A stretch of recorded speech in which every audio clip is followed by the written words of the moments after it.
আলুর পাপড় এতটা সুস্বাদু হতে পারে এইভাবে না বানালে জানতেই পারতাম না। মাত্র 3টি আলু দিয়ে বানিয়েছি 100 পিস পাপড়। আর এই পাপড়গুলো মাত্র একদিন ফ্যানের বাতাসে শুকিয়ে নিলেই রেডি হয়ে যাবে। আর এটা সংরক্ষণ করে রাখতে পারবে 1 বছর পর্যন্ত। তো এই দারুণ সুস্বাদু আলুর পাপড় তৈরি করার জন্য দেখতেই পাচ্ছ একদম ছোট সাইজে 3টি আলু নিয়েছি। এই 3টি আলু দিয়েই 100 পিস পাপড় খুবই সহজে বানিয়ে নিতে পারবে। এখন এই আলুগুলোর খোসা পরিষ্কার করে নিতে হবে। আর অবশ্যই আলুর গায়ে যাতে খোসা না লেগে থাকে সেইভাবে পরিষ্কার করতে হবে। এবার আলুগুলোকে একটা বাটির মধ্যে জল নিয়ে তাতে রেখে দিতে হবে। তারপর আলুগুলো ছোট ছোট টুকরো করে কেটে নিতে হবে। এইভাবে একদম ছোট ছোট টুকরো করে কেটে নেওয়ার পর কিছু সময়ের জন্য মানে 5 থেকে 10 মিনিটের জন্য এভাবে জলের মধ্যেই রেখে দিতে হবে, যাতে আলুর যে স্টার্চ সেটা সম্পূর্ণ বেরিয়ে যায়। তাহলে পাপড়গুলো অনেক বেশি মুচমুচে হবে।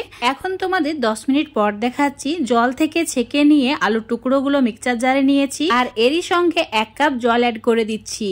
এবার একদম মসৃণ করে পেস্ট করে নিতে হবে। আর এই পেস্টটা একটা ছাকনার সাহায্যে ছেঁকে নিতে হবে। তো একটা চামচ দিয়ে ঠিক এইভাবে চেপে চেপে ছেঁকে নিতে হবে, যাতে আলুর মিশ্রণটাও কিছুটা এই জুসের মধ্যে চলে যায়।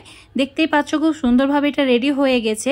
এবারে আলুর জুস মেপে নিতে হবে আর মেপে নিয়ে একটা কড়াইয়ের মধ্যে রেখে দিতে হবে। তো দেখো এই কাপের মাপ করে 2 কাপ আলুর জুস হয়েছে, সেটা একটা কড়াইয়ের মধ্যে নিয়েছি। এবার এই কাপের মাপ করে 4 কাপ জল অ্যাড করে দেব। এখানে আলুর জুসের পরিমাণটা যতটুকু নেবে তার ডবল জল অ্যাড করতে হবে, তাহলে পাপড়গুলো একদমই পারফেক্ট হবে। জল অ্যাড করার পর এবার ভালোভাবে মিশিয়ে নিতে হবে। মেশানো হয়ে গেলে এই ফ্রাই প্যানটাকে চুলোর উপর বসিয়ে দিতে হবে। চুলোর আঁচটা মিডিয়ামে রাখতে হবে আর 10 মিনিট এভাবে জাল করে নিতে হবে। 10 মিনিট পর এই মিশ্রণটা অনেক বেশি ঘন হয়ে যাবে আর ঠিক দেখতে এই রকম হবে। এখন চুলোর ফ্লেমটা একদম কমিয়ে দিতে হবে। লো ফ্লেমে আরো 5 মিনিট মতো রান্না করে নিতে হবে। আর এর ঘনত্ব ঠিক এই রকম হবে। এখন একটা দাগ কেটে দেখে নিতে হবে মিলিয়ে যাচ্ছে কিনা। যদি না মিলাই তাহলে একদম পারফেক্ট হয়েছে। 1 চিমটি মতো নুন অ্যাড করে দিতে হবে। তার সঙ্গে অ্যাড করে দিতে হবে পাঁপড় খার। এই পাঁপড় খার যে কোনো মুদি দোকান এমনকি অনলাইন স্টোরগুলোতেও পেয়ে যাবে। আর অবশ্যই এটা অ্যাড করার চেষ্টা করবে, তাহলে পাঁপড়গুলো একদমই পারফেক্ট হবে। ভালো করে মিশিয়ে নেওয়ার পর 2 মিনিট মতো লো ফ্লেমে রান্না করে নিতে হবে। তারপর চুলোটাকে অফ করে দিয়ে অ্যাড করে দিতে হবে 1/2 চামচ গোটা জিরে ফ্লেভারের জন্য। আর দিতে হবে সামান্য পরিমাণে চিলি ফ্লেক্স মানে শুকনো লঙ্কা কুচি। আর তার সঙ্গে অ্যাড করতে হবে ধনে পাতা। এই 3টি উপকরণ তোমরা চাইলে না দিতেও পারো, আবার নিজেদের পছন্দ মতো অন্য ফ্লেভারও অ্যাড করতে পারো। এবার এই মিশ্রণটা 80% মতো ঠান্ডা করে নিতে হবে। এইভাবে নাড়াচাড়া করে 80% মতো ঠান্ডা করে নিয়েছি। এবার পাপড়গুলো তৈরি করার জন্য একটা মোটা পলিথিন নিতে হবে। আর পলিথিনে এখানে কিন্তু তেল ব্রাশ করিনি, তোমরা চাইলে তেল ব্রাশ করেও নিতে পারো। অল্প অল্প করে এইভাবে মিশ্রণটা অ্যাড করে পাপড়ের শেপ দিয়ে নিতে হবে। আর এইভাবে 100 পিস মতো পাপড় রেডি হয়ে যাবে।